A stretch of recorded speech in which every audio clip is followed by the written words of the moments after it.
There's a lot of people on here that are listening that may be bootstrapping a business.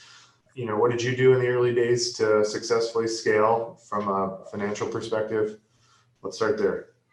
Yeah, sure. So, we're self-funded, so we didn't get outside investors, and we're heavily influenced by a company called Basecamp. They used to be called 37 Signals.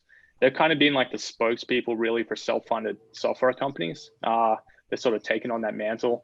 And I think they just talk a lot about the downsides of it. There's definitely a lot of upsides. I think for some businesses, it's a very natural fit. And then for some, it's not as good a fit. So what we specifically did was I had a little bit of savings from just working. Like I was like 25, I'd been working for like, whatever, 6 or 8 years or something.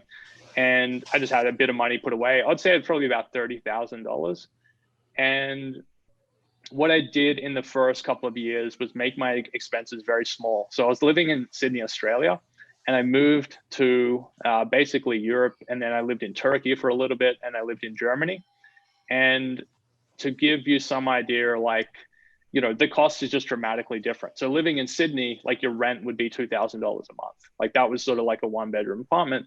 Living in those other countries, your rent would be like a few $100s a month, right? So it's basically this term called baselining, where you bring your expenses down to match what your income is. And so when you think about, like, I guess, a new company starting up, you can either kind of like get investors and raise money, and that's a way to like extend your runway, or you can make your expenses really, really small, which is another way to extend your runway. And that's what we did, like this baselining approach.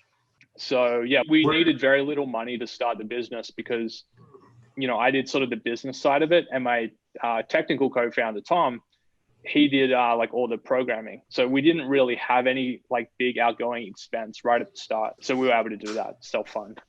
Got it. Okay, so basically be willing, I guess the aha there is be willing to take a temporary setback to realize greater growth.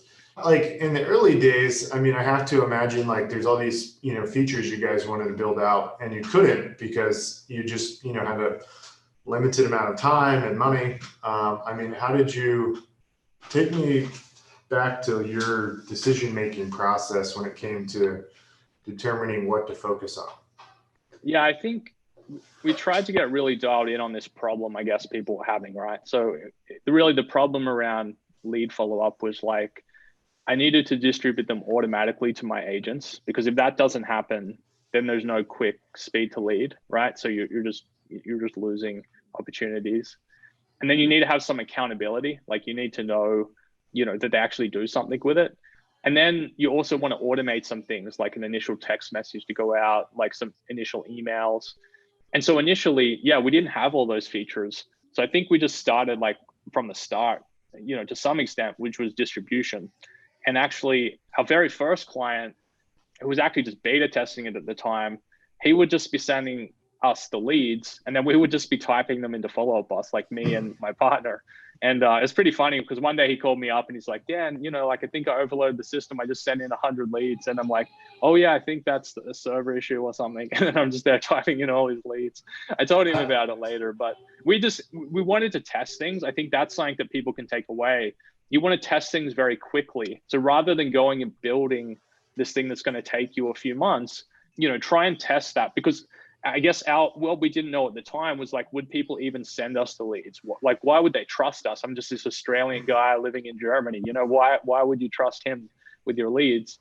And then very quickly after that, here's another tip, is developers hate doing things manually that can be done automatically. So once my co-founder was doing that, it's just like, oh, just automate this in like a couple of days, right? And we've been using a version of that. We've obviously improved it a lot, like ever since. So I guess start with the first problem.